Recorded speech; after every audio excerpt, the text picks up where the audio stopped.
Okay, recording has begun. Now, Chidanandji, you can give the lecture, please. Namaskar to all. We are happy to get together again. One more Thursday evening, May 2nd. And our topic for applying our mind to is when experience interferes with observation. Some of the words here are new to some people, but not to this group who have gathered here.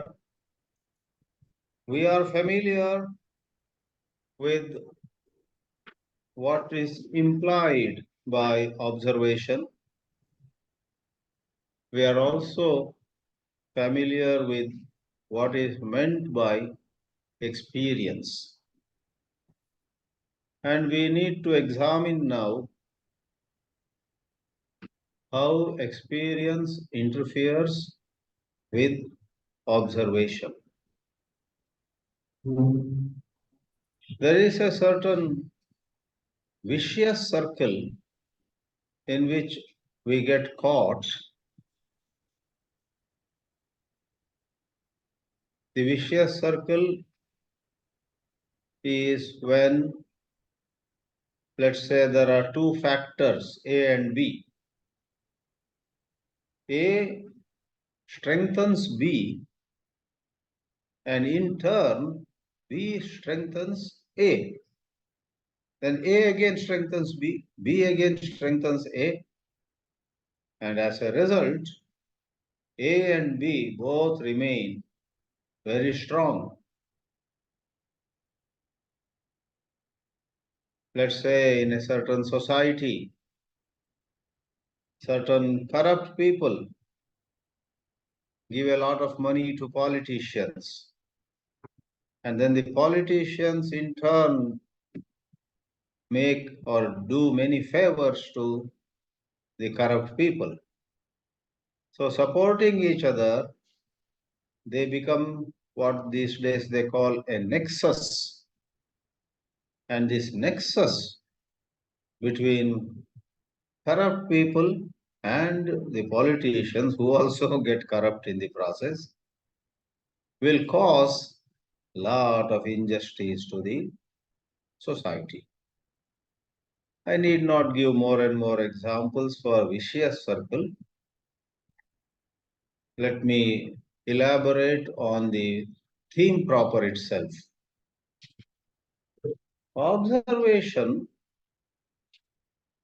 has to be from an utterly quiet source to such an extent that these great mystics like Krishnaji pose a challenge before us. Can there be observation without an observer? They say. So erasure of the observer. The inner silence should be of that depth. The inner quietude should be of that purity that there is no self observing the activities of the self or another self. We need not get into some hair-splitting arguments whether there are multiple selves. That may make the whole matter too theoretical. There is a certain psychological mess, and surely at the center of that psychological disorder, the self is in operation,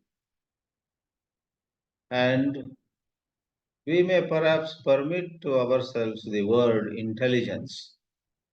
There is a certain intelligence in us which is sometimes called the light within. There is certain light within which notices the psychological mess, which notices the disorder. This light illumines hidden motives, ambition, insecurity, and whatever else. This noticing is observation. And if in this observation certain memories come in the way, even as there is observation, due to these memories rising,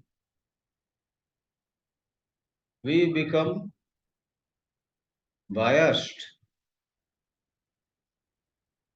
Just like in a party, if I notice somebody entering the party 10 minutes after I got in, and I see that this gentleman entering the party so well dressed, he enters the hall with a beautiful smile and being handsome, young, and so on. He is bringing some more cheer to the party. All that is wonderful. But then imagine, even as I notice this young, sprightly, handsome man, very well dressed, coming into the party, even as I also enjoy such a person joining us that evening, imagine I get certain memories of how it is this young man's father only, no one else. This young man's father was so unkind to me, brutally unfair to me on certain occasion 15 years ago. This is memory. I'm appreciating this young man's entry into the hall, into the party, but memories of how his father had been very unjust or unfair to me can take me, can hijack me on a trip of its own kind. Even as 5 or 6 people approach that young man to give a warm welcome to him, so nice you made it, so nice to have you here, all of them say. I too was about to go towards that young man to speak such kind words, but the memory of how his father had been very rude to me 15 years ago makes me hold back. We need not go into more analogies. In observing whatever is in the psychology, whatever is the operation of the self, if memories arise, and please note in the topic we have chosen this evening, experience means memories. Krishnaji, whenever he talked about experience, meant the residue left by experience. If there is no residue left by any experience, then the file is closed. Somewhere we were honored, felicitated, we were called to the stage and garlanded and so on. Suppose we go through it with such alertness that no residue is left in us, then there is no issue. But typically, what do we mean by residue? We may enjoy the felicitation, and we may develop a certain attachment to it. We look forward to another occasion where again we will be honored. We wait for one more opportunity to be talked to in friendly ways. It's usually our nature. We want pleasure to be repeated, and we are very afraid when it comes to pain, which could also repeat. About pain, we say, oh, I don't want to go through it again. About pleasure, we say, how soon will I get it once more? So that is called residue. When the light that observes has this residue interfering. Here is this man whose father was unkind to me. I start grinding my teeth. By then a young woman comes in, and there too memory arises. Oh, Kamala is coming inside. Kamala's mother was of so much help to me when I started my first business in multiple ways. So I have pleasant memories about Kamala's mother, but unpleasant memories about Dinesh's father. So these pleasant and unpleasant experiences of the past were not completely digested.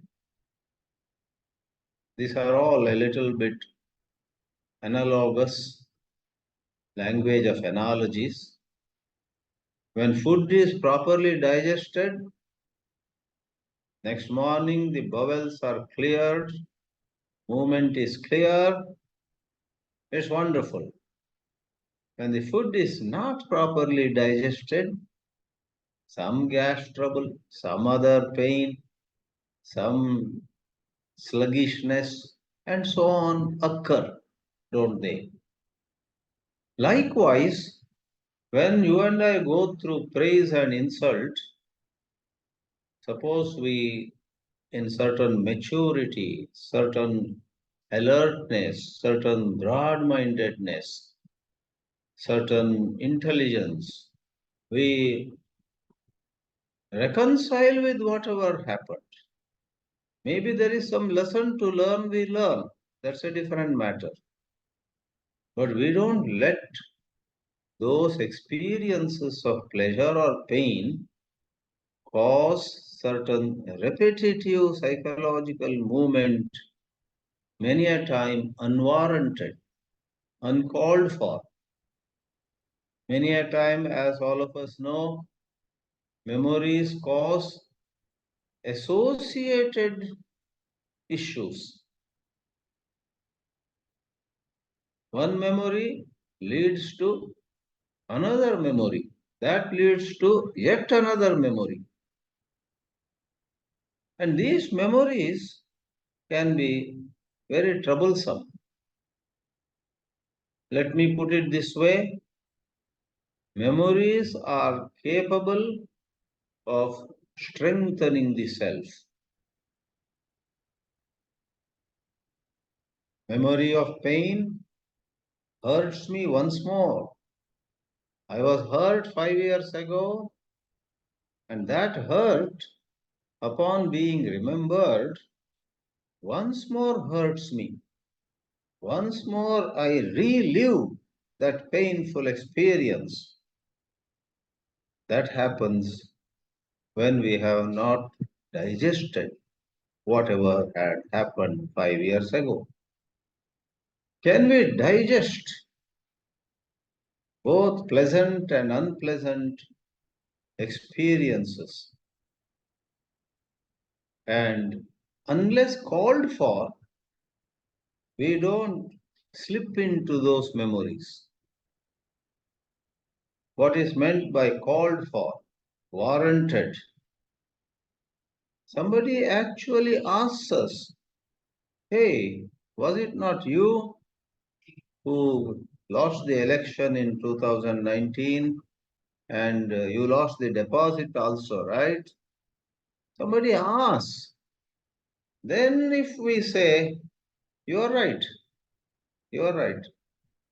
I badly lost and I didn't even get the caution deposit. Yeah, and you heartily laugh, not pretending to laugh, but really you laugh. If you really laugh at those occasions when you were insulted, and you really laugh at those occasions where you were honored, everything, you laugh at. That means you are not holding a grudge against somebody, and you are not experiencing any obligation to anybody. No grudge against those who were unkind to us, no obligation to those who were good to us. This is the tall order. Whereas you and I typically live a life of all kinds of obligations.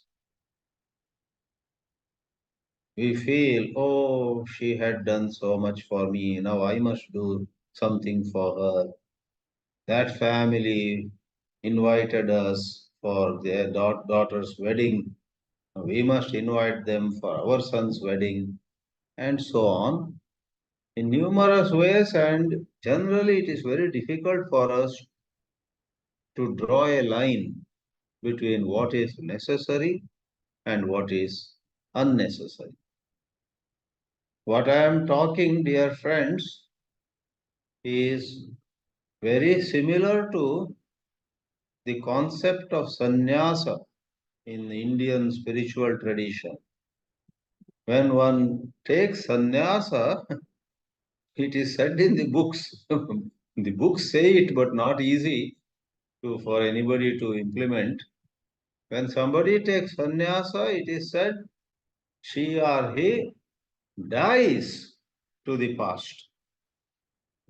She or he who goes for sannyas is free from all obligations.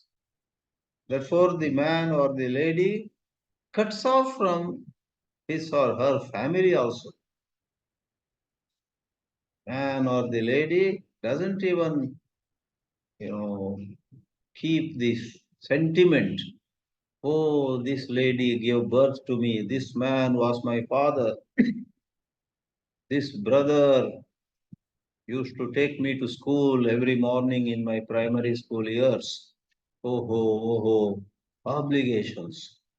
Similarly, certain grudge against somebody who was unkind.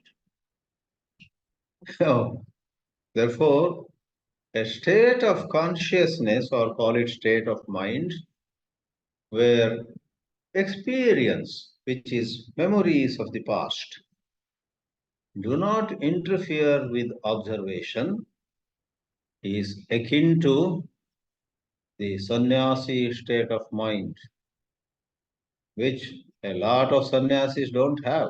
They may be wearing orange robes, yellow robes. They may be in various religious traditions wearing different kinds of uniform, dress, holding a staff, with all kinds of marks on their body, on their forehead, wherever.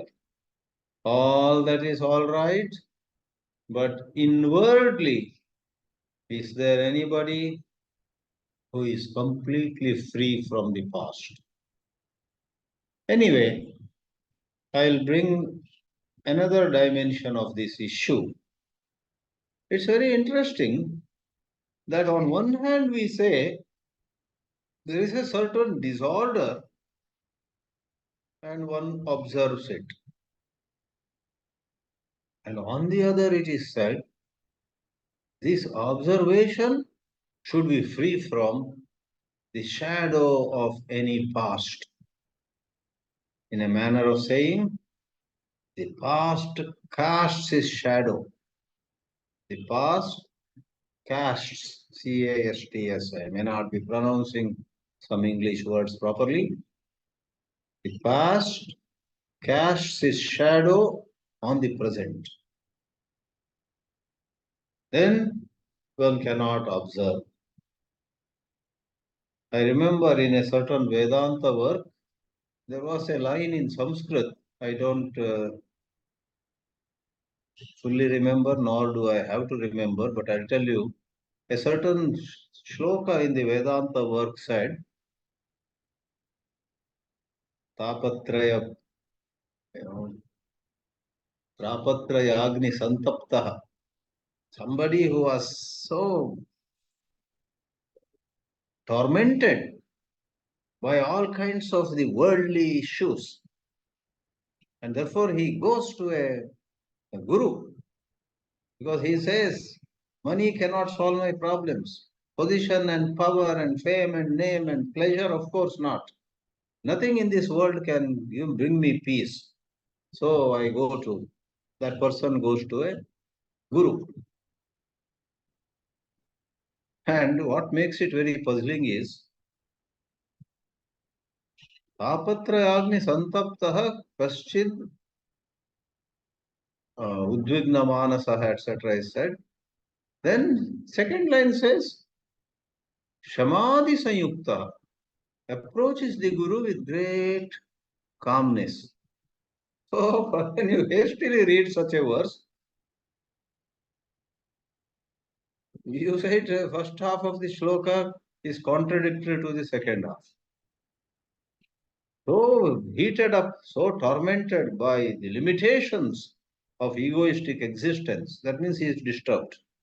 And the second half says, he approaches the teacher with a very receptive mind, with a calm mind, and asks the teacher, "O revered teacher, tell me the way to liberation." So is he agitated or is he calm? The same single shloka says, very agitated and also calm. In fact, it has a lot of bearing on what we are discussing today. There is psychological disorder, but there is something in you which observes that disorder so carefully. If you are in psychological disorder, how can you observe carefully? And if you are able to observe carefully, where is any room for disorder? Someone may ask. This is the interesting thing. This is the very interesting thing, and this is pivotal. It's so pivotal to this whole topic, very fascinating topic of observation. It is rather idealistic to imagine that in observation everything is beautiful. Somebody is observing, aha, everything is beautiful. Sorry, everything is not beautiful. There is hurt, maybe. There is pride, or there is ambition. Somebody is seeing some dreams. Ah, one day I will become famous. But even as that psychological movement is in progress, there is also quiet observation. In the light of observation, there is no ambition. And I would once more submit that to make this into some kind of model, here is what is observed and here is what is observing, and to analyze all this would become a hair splitting affair. Do not try to split hair, but take the essence. What is the essence here? You and I can be aware of ambition and yet observe that ambitious wave rising in us without being a party to it. Do not ride on that wave of ambition, but at the same time, in the name of being away or off the wave, Do not vanish into nothingness. You are present. Many popular speakers talk about such a state as living in the present. You are very much in the present. Though you are in the present, it's not that the past is completely absent. The past is causing certain psychological movement. At the same time, you are living in the present. So, what a strange combination. This is a topic of great interest to all spiritualists. If I may indulge in one last analogy before concluding my comments, you are watching a horror movie. In fact, the two other spectators to your right and to your left are already afraid. One of them is likely to get a heart attack. But you, even though you are watching the horror movie, maybe you are a film producer, you are a film director, you are very much in the film world, you are keeping very calm. You see how that horror, some Dracula coming with blood flowing from his mouth, etc., is depicted so well. You know the fearsome aspect of what is being shown, but calmly you notice the cinematography, the filming, the direction, what technology might have gone into making this. You are reading so much into the scene. You are grasping so much more. In order that you grasp so much more than an ordinary spectator of that horror movie, you need to have an unbiased mind, or you need to, here I should say, you need to have a mind which is not identified. The hero may be in a moment pulverized by the Dracula, let us say.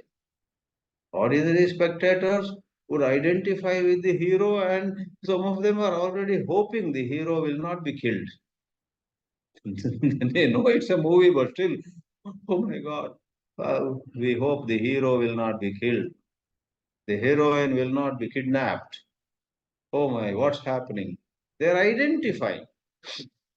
So let me conclude saying this observation is such a fascinating affair where you notice so much and yet you keep a certain distance between what you notice and your own that light of intelligence. And as regards that light of intelligence, which is noticing things, there is no interference in that light of past experiences, memories, and so on. All that belongs to the realm that is noticed. In noticing, without the crystallization of a noticing entity, that is observation without an observer. Observation where the self is not observing. Perhaps we should put it that way.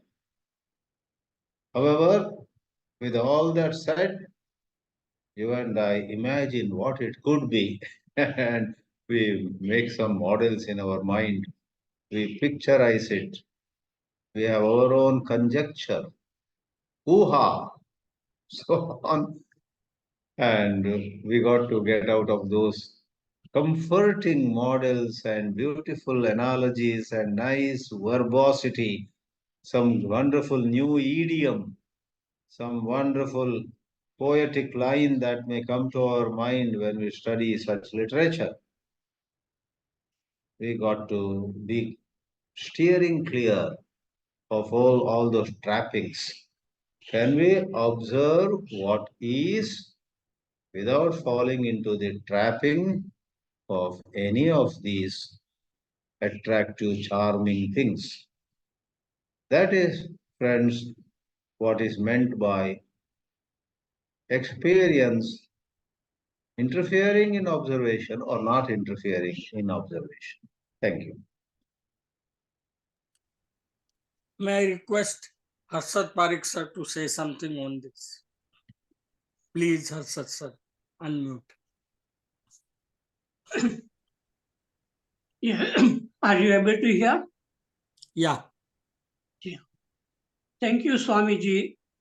Very, very good topic, very interesting topic. And you explain also very well with giving certain examples. And what I liked most are two things what you said. The past casts a shadow on the present, and there is something within us which can observe the disorder. This is something very, very interesting. I would say that if we look at objects with our specs, and most of us are using these specs, and if the specs are very dirty, we can't see clearly. But if we can clean up the dirt on the specs, we can see the objects clearly. But even then, that is not a clear observation. Even though our specs are clean, our eyes are perfect, healthy, but there is a different way of observing, and that is what very, very interesting is that with no experience or memory interfering in our observation. And that is what is really a real beauty if we can observe anything, whether it's a bird or a flower or a human being or a cloud, without any thinking or thinker, without saying anything, just a non-verbal observation, clear observation, then that is a real beauty. And that is possible, I would say, for people who can really go very deep within their own mind and watch clearly how these thoughts and feelings are coming and not judging it.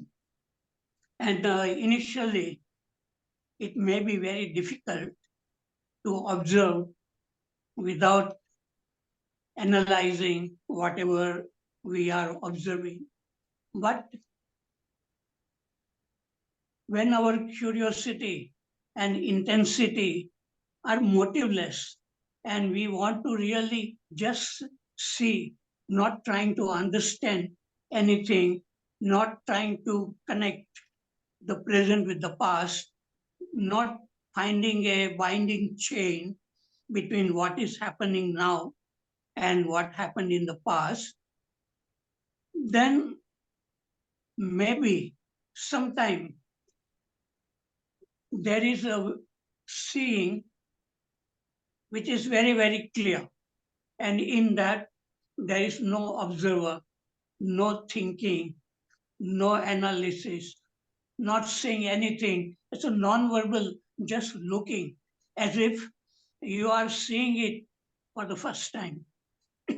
And I think the children, little children, when they have not gone to school, they are looking like that because their mind is not so much filled with knowledge and information.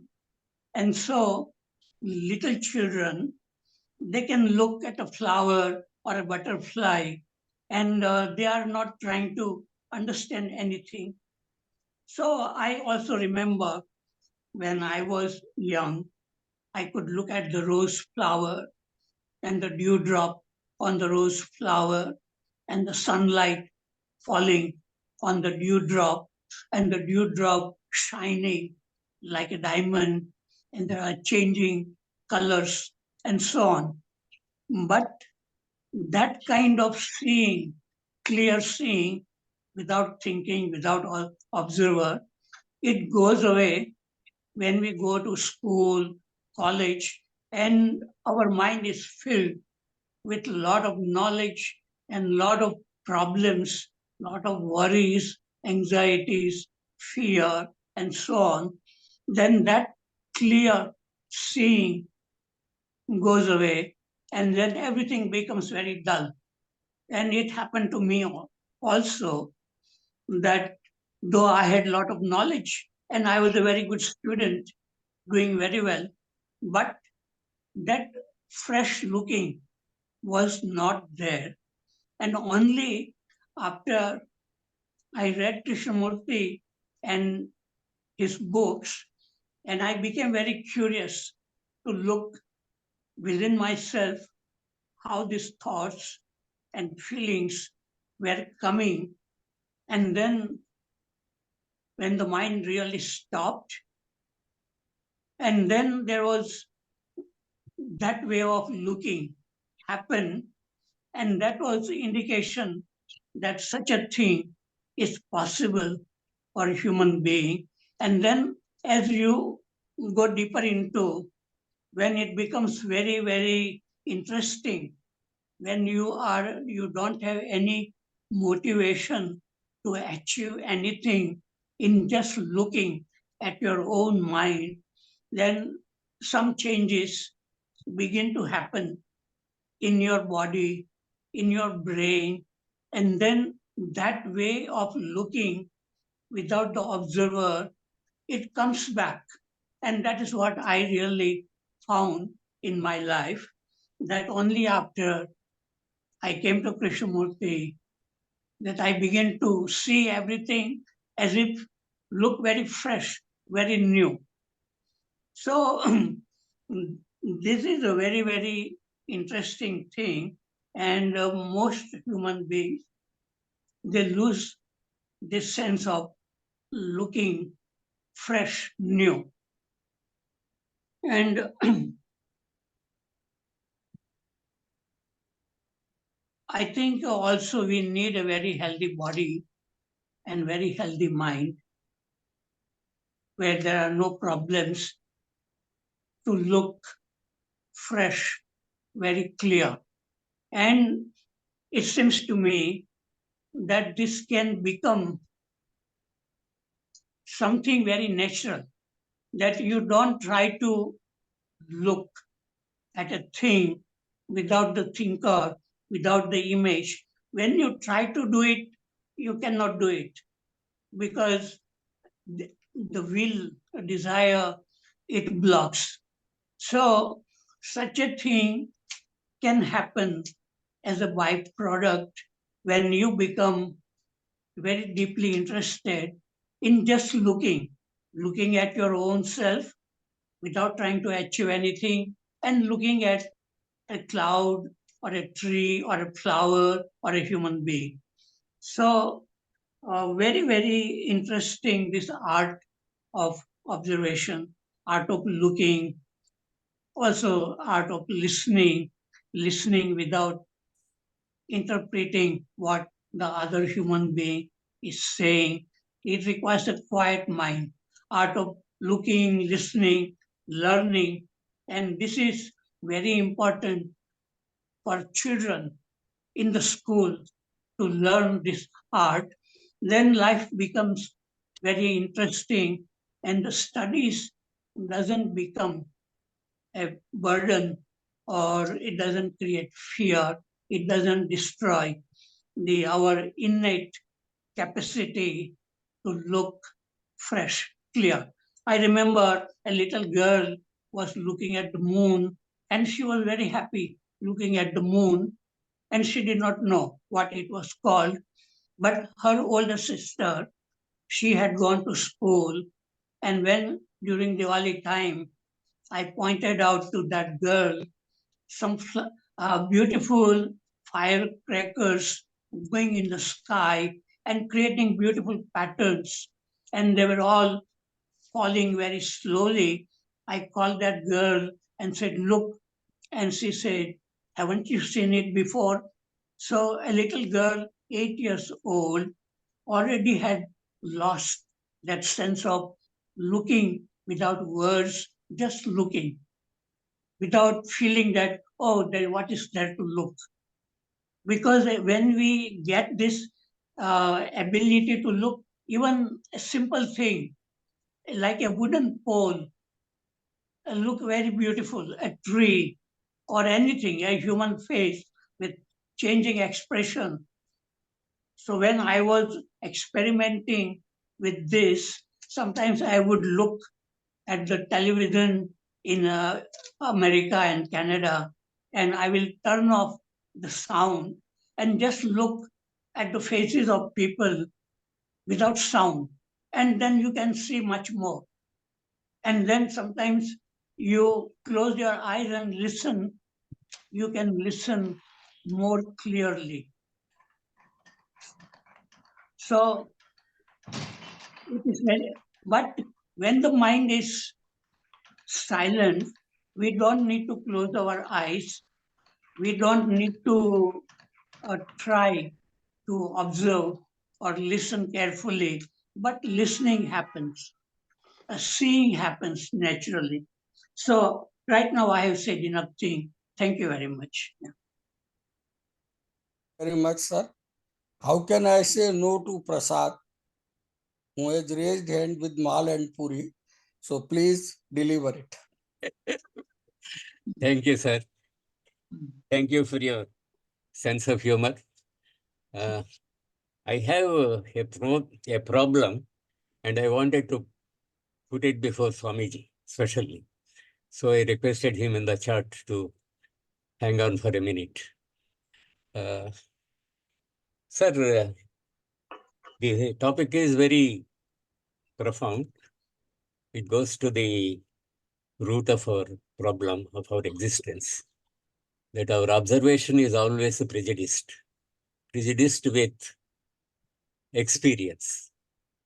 Experience, as you have said, is the residue of past experience. So that is all right. If I am ambitious, if the wave of ambition is coming up, it is my disorder. I take it as my disorder. Similarly, for greed or my lust and all these things, we categorize them as disorder. But sir, there are certain memories, like, Shakespeare says, calls it, when to the sessions of sweet, silent thought, we summon remembrance of things past. You have the photograph of your deceased father in your house. You look at it and you feel a wave of gratitude. Your mother, your grandparents, all these are memories. How do you count? Yeah, are they part of our disorder, or are they part of our order? Because as a human, you feel gratitude to people who benefited you, who brought you up, and all that. Even at the age of 82, you have memories of your childhood and your boyhood. And how do you take such memories?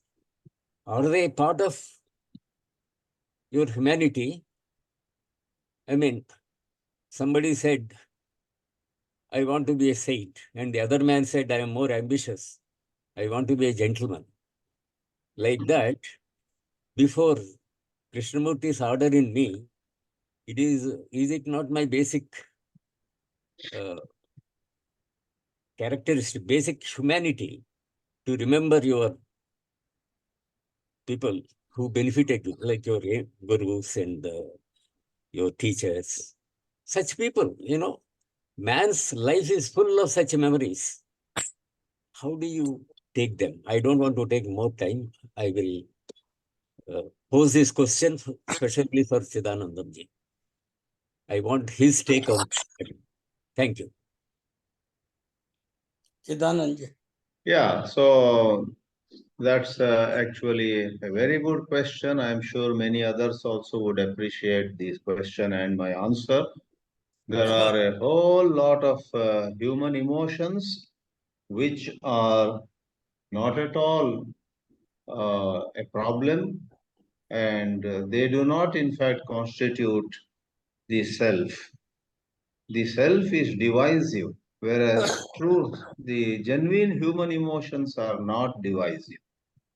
So let us begin with the emotions of the nature of appreciating a sunrise or enjoying watching a child playing. That child may not be our child, may not be our grandchild, but a little child is playing and we look at that child with certain joy. And then you rightly raised issues of the picture of the deceased mother on the wall and many other memories. So I would definitely say that all these memories, which have no selfishness about them, which by loving my mother, I do not hate somebody else's mother. There is no division. By loving something in India, I do not hate something in Pakistan. So, my village, my country, my parents, my language, and so on, all of them provide to us thousands of pleasant memories.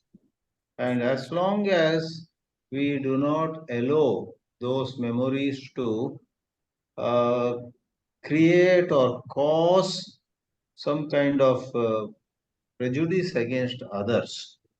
Suppose I say I am a Maharashtrian, I love Marathi.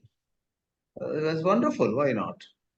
But then if I make another statement, I don't think Bengali is a beautiful language. There I am irresponsible.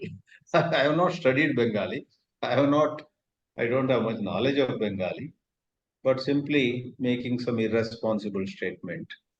Therefore, just like about memories, we elsewhere make a division, psychological memories and functional memories. Now, generally, functional memory is taken as relating to something physical. Driving, swimming, and you remember after some 7 years, let's say you are again sitting at the steering wheel of a car, and within 2 minutes you say, "Oh, got it. Okay, this is the controls. After 7 years, I am driving." You take 1 or 2 minutes to know some new controls, some new electronics which may be in this car. So that memory does not create or does not construct the self in you. Therefore, a wide range of human emotions are akin to, they are very similar to functional memories. And some joy, some sorrow, some tears, and some certain happiness, all could be there. But it's interesting that with a certain philosophical maturity, and also we must hasten to add, by living the teachings, we develop a very wonderful ability to draw the line between such memories, such emotions, such sentiments that do not construct the self, and then there are others which generate a little self in us. So we must stay on guard against the construction of uh, the self, the divisive, the separate self. It is called the separate self. So if you let me end it with one example. If I see a certain physics professor giving a talk, and though I am not as qualified as he is, suppose I find that he makes a mistake in his lecture. He mixed up Newton's first law with third law, let us say. He said law of inertia, the well-known third law. I shake in my chair. The law of inertia is the first law, and this professor, so qualified, is calling it the Third law, it's one thing to find a mistake in that highly qualified physics professor's lecture, I being an audience, but it's quite another to permit a thought of, I think I know better than him. I can give a better lecture than he is doing. And he is no good actually. So, a gush of various judgments, that is where there is psychological disorder. Whereas if I notice that this very good speaker, highly qualified physicist, made a mistake, he called law of inertia the third law of Newton. I notice it and then I wonder, is it appropriate for me to maybe later during question and answer ask him, or maybe it is just a bit of a sometimes some errors take place, slip of tongue or whatever. In this way, when we go about it, there is no psychological disorder. So, summarily, psychological disorder is about the separate self, high and low, worthy and unworthy, etc. Whereas when I have tears in my eyes looking at my mother's picture on the wall, I am not thinking of myself as high or myself as low. I think you quoted something beautiful in your submission. Somebody said, I want to be a saint, and the other person said, I have a bigger ambition. I want to be a good human being or something. That's why I had not heard that before. That's beautiful. To be a Yeah. good human being is a greater challenge than to be a He said, I popular, want to be a famous. gentleman. Yeah, and to be a Exactly. gentleman, correct. To be a gentleman is a more religiously right and noble aspiration than to be a millionaire or to be on the headlines in limelight, etc. To be a good gentleman is genuine actually. It goes well with our deepest, spiritual essence. Thank you, sir. Thank you. Dinesh ji, please Are you unmute able yourself. to hear my Yeah, voice? we are able. In today's topic, already everything, most of the things have been covered by Swamiji and Harshad Parekh, so nothing much to say. But still, I would like to go in the technicalities of the today's topic. In the meantime, Mr. Prasad Mulupuri's question, uh, I am having slightly the opinion that what Swamiji said, that I is not involved in such emotions. But in my views, I is always involved in such emotions because he remembers his mother and all that. So basically, the essence is one should not be sentimental. One should be sensitive, but not the sentimental. He should not attach to the things, whether his mother or anything. But yes, he should be sensitive. Even this happens with the Shankaracharya also, and he has cut his mother's, after the death of the mother, he has cut the parts and then he has done all the formalities of the after this death. So one should be sensitive, but not the sentimental. And another thing is your memory will not go. Memory will, you will not be, there not be, will be a dementia. It will be there, but its intensity will be very low. And it will not pose any problem to you. You will remain free despite of the memory. That's what I think. This is what my thinking is. Anyway, today's topic is also very interesting, as Swamiji said. First of all, we should be clear that whatever subjects we are taking are fragmented way of looking at life. And whatever we are discussing, most of the portion of it is intellectual. But in my views, this is also important, and understanding of it gives the brain clarity and may lead to wisdom. This is what my views are.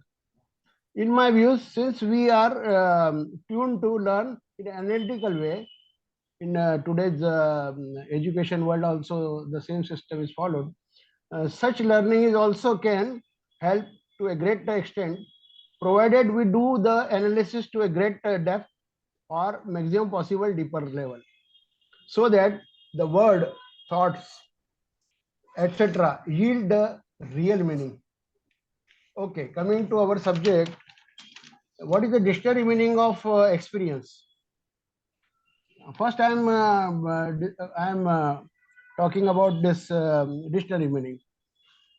Dictionary meaning says about experience, the things you have done in your life, the knowledge or skill that you have got from seeing or doing, something that has happened to you, often something unusual or exciting.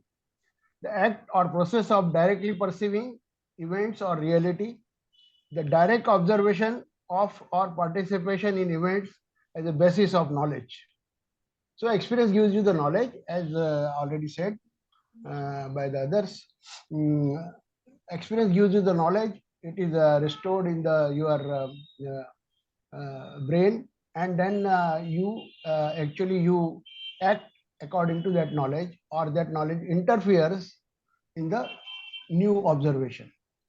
Now, what is difference between observing eye and perceiving eye? This also let us see. These two words are all regularly come in the Krishnamurti teachings. The observing eye sees what is. The perceiving eye sees what things supposedly mean. An event is inanimate. Its objective, it simply is what it is. That is what our observing eye sees. This will ruin me. How could this happen? It's so and so's fault. That is our perceiving eye at work. So bringing disturbance with it and then blaming it on the event. So in simple words, observing eye sees what is, if it is a pure observation then, and the perceiving eye gives meaning to it. However, the perceiving eye is where insight comes from. It is where we make meaning from what we see.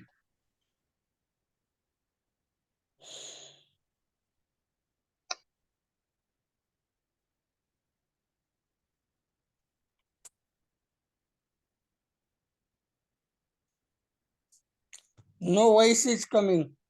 No voice is coming, Waghmare. Waghmare, please, no voice is coming. Is it coming now? Now it is Yeah. coming, yeah. Again it is not coming. Again it is not coming.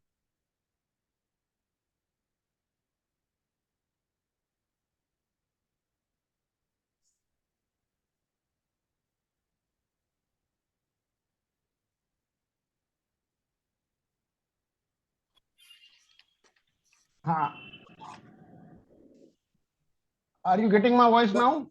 Yeah, we Yeah. are getting. Yeah. Okay. This time I have not to do that. You yourself with technicalities do this. Okay. So we were discussing about observing eye and perceiving eye. Okay. So the observing eye sees the what is, and the perceiving eye gives meaning to it. However, the perceiving eye is where insight comes from. It is where we made meaning from what we see. We might draw from intuition, experience, reasoning, or more. The observing eye sees things for what they are. There is little insight or meaning, but just truth. The effective observer is, now what dictionary says, the effective observer is very aware of both the observing eye and the perceiving eye, and very much in control of which one is shaping the decisions and actions. So what we normally call with this awareness. So he is aware. We need to see things as they really are. We also need to create meaning from what we see. So these two things are there. Observation is a remark formulated on the basis of observed fact. Perception is reception of phenomena, impressions or information as a result of external stimuli on the senses. There is another word, watching. Watching is superficial, without putting any extra efforts from your side. You are seeing without involving much of your mind and energy. In observation, you are very careful, you pay attention to very little details. Means in observation, attention is there. Now what JK has to say on this, let us go through it. All experiences is of the past and response of the experience. This already had been covered. Which is of the past will not break down the wall of the past. What is an experience? To get drunk is an experience, to hurt somebody is an experience, there is sexual experience, etc. But need you go through any experience? Is there any need for going through any experience? Then you depend on experience to teach you. We can experience something which we have already known. There is in experience the factor of recognition. Based on my conditioning, the background meets you and judges you. The judgment, the evaluation is what we call experience. Experience is after all the response to the challenge or recreation to the challenge. Experience generally has the significance of waking one up. Now, to a challenge, you either respond to it adequately or inadequately. Here comes the important point. To a challenge, one responds adequately or inadequately. If it is inadequate, then the response then becomes a medium of pain, struggle, fight, quarrel, you know. But if you respond to it adequately, that is fully, you are the challenge. You are the challenge. You are the challenge, not the challenged. So then you are the challenge, not the challenged. But you are that. Therefore, you need no challenge at all. If you are adequately responding all the time to everything, now let us see the need of experience at all. Since we feel inadequate in the present state and the inner insecurity. Now the experience only gives knowledge. Experience means to go through, but I cannot go through if the past is translating the experience. Going through means finishing. So here he also talks about the other aspect, that how the background interferes. Now to have more clarity on subject, let us see what else JK says. What is thinking? A non-familiar question, brain searches and takes time. This actually it is we are going slightly away from the subject, but it is I thought that this is we should discuss this also, because what I found in while reading the Krishnamurti, there are so many keys given at many places which are keys to the lock. Somewhere else is somewhere else the lock is present. So we should also discuss or study this. A non-familiar question, brain searches and takes time. A familiar question like what is your name? No time. For a little more complex, your reply is I do not know. So there are these three factors. One, immediate response.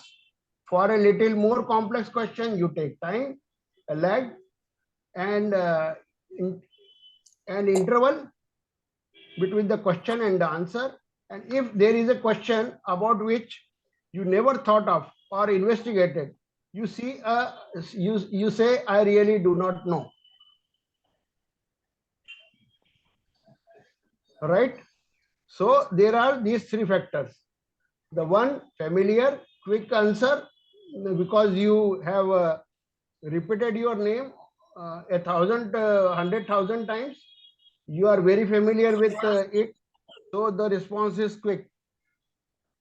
There is no time lag.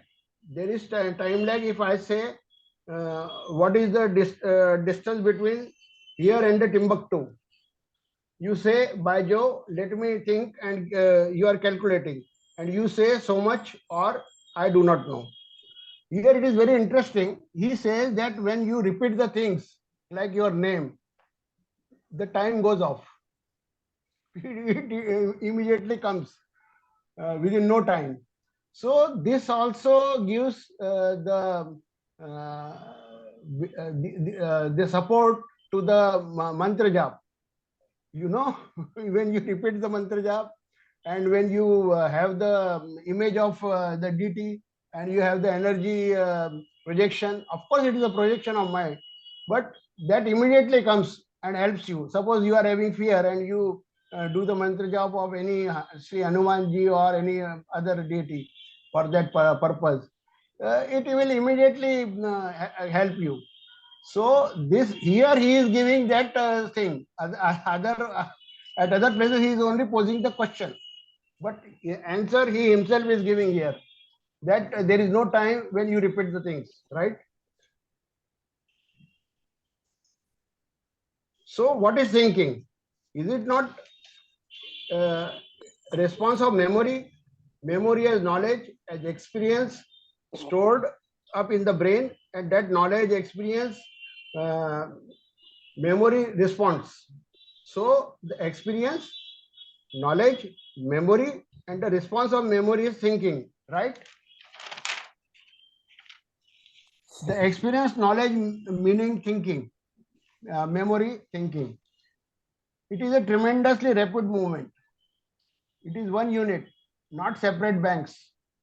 It is one united movement. So thinking is based on memory, which is past. So thinking can never be new. Thought must totally come to an end, which means you must abandon everything. That is based on thought. So it is necessary to understand the nature of experience. Only the mind that is without experience and that is not seeking experience is in a state of complete profundity.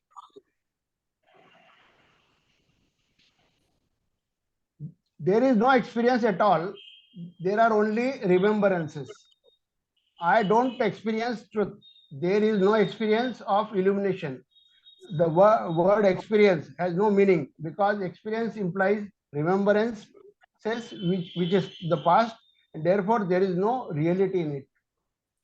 The mind that is not free always asks for the more experience.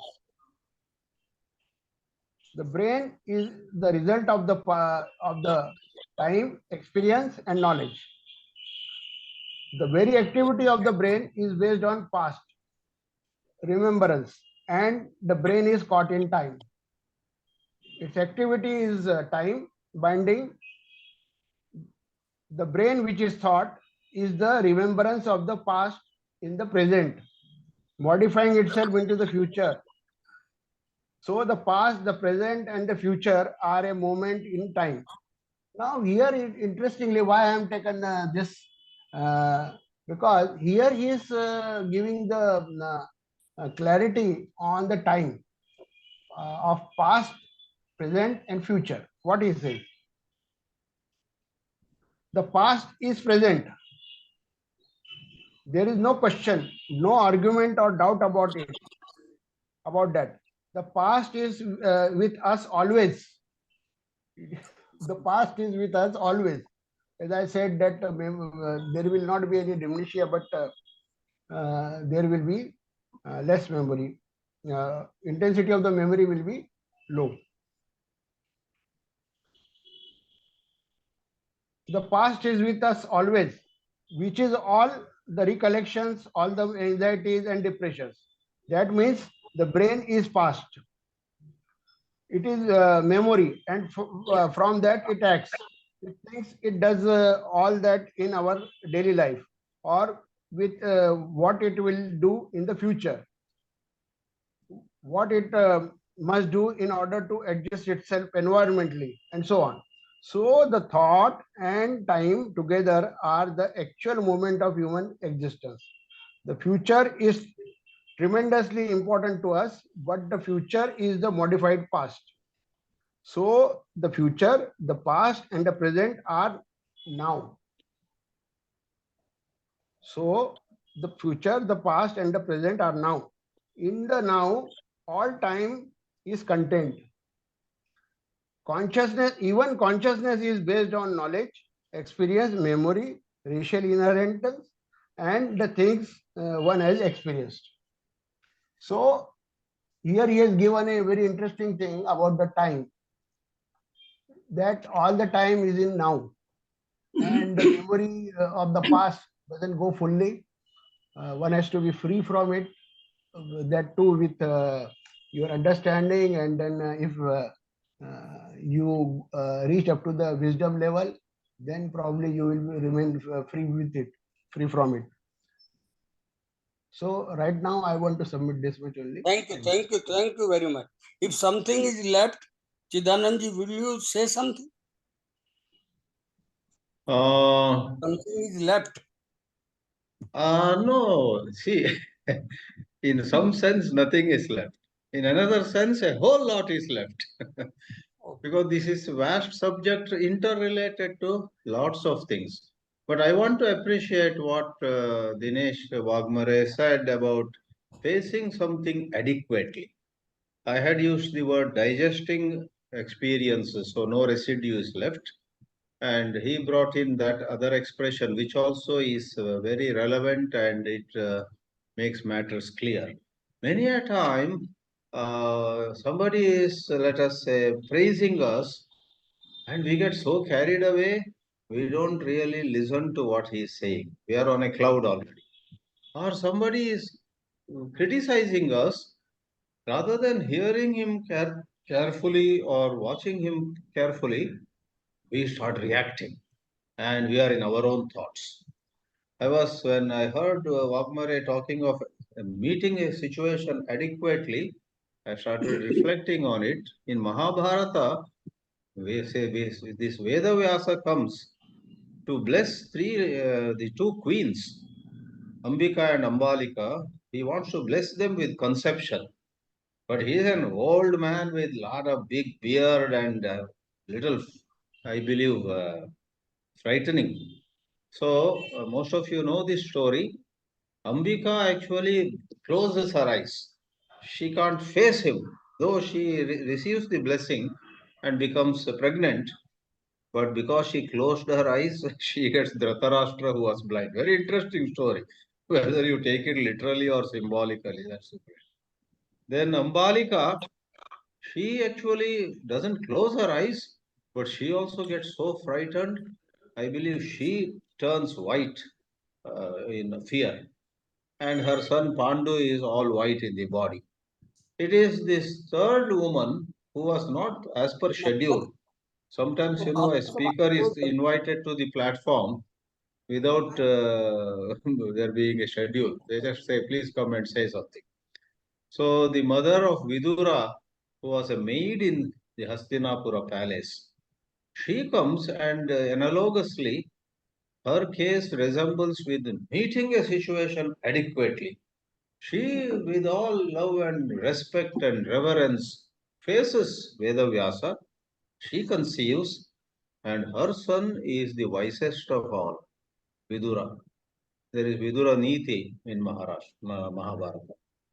So, coming back, it's interesting. In fact, some other time, let us examine this, what it is to meet situation, pleasure or pain, praise or insult, ordinary or extraordinary situation adequately. Meeting a situation adequately is another fascinating dimension. It's nothing really new. It's all. I let me pause here. Thank you. Please, Harshad ji Harshad wants Parekh. to. Harshad Parekh, sir. Harshad Parekh, sir, please. Yes. Please. I want to make a comment Okay. on what Dinesh ji is doing. Dinesh ji is preparing everything in advance and he writes down everything and very, very long Krishnamurti. I wish Dinesh ji can speak what he really feels deeply and coming out his own view and not giving a more kind of a intellectual understanding, I feel. So this is very important because we are talking about something which Krishnaji's teachings are not about studying line by line, word by word, and thinking, but really what we feel. That's what important. What goes, what is our understanding, and not an intellectual understanding, even it may be correct, but it doesn't really give you the freshness of it. So this is what, and what Prasadji's question, I feel that we cannot try to stop memories coming. Memories will come, experiences of the past will come. It's not a problem as long as we are able to observe everything what is coming and not trying to resist and not saying that Krishnaji said there should be no memories and so this is memory coming, so I am not achieving anything. That is not. Whatever is coming, thoughts, feelings, they can be seen clearly as they are, and like a cloud, they come and they go away. So, this awakening of awareness is very, very important, and without that, we can get lost into intellectual knowledge and the concepts, what Krishnaji said should be, what should not be, and that. So, I feel that Krishnamurti's study, what Krishnamurti says, it cannot be done through line by line understanding of what he is saying, explaining everything, dictionary meaning, and all that. But what is behind the word? What Krishnaji is trying to do? Are we able to catch it? The essence of what he is saying, not through thinking.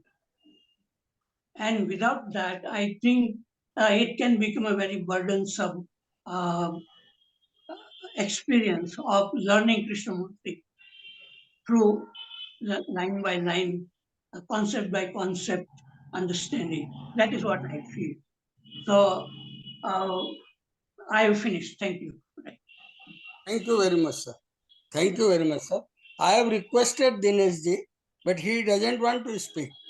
I don't know what is the reason behind it. Next Thursday you can speak, Waghmare. I already told you if it is Sunday, then it will be better. Well, Sunday we don't have any speech. We don't make it. Earlier If earlier you we can said that speak on Thursday, you are welcome. Otherwise, do whatever you like, please. It is already 7:23. May I request 2 minutes of Chidanandji to say something? Oh, 1 minute. Oh, Please end it with some comment. sure. It seems to me that more than the world outside, we are ourselves the biggest challenge to us. Our own opinions, which are changing, our own likes and dislikes. On one hand, our greatest project is ourselves. You and I are trying to see certain perfection in ourselves, which is so elusive. We live in the hope of one day becoming very wise like Buddha or somebody. But more we fancy such things, more unwise thoughts, words, and actions come out. Many times I decide in the early morning, today I will speak the least.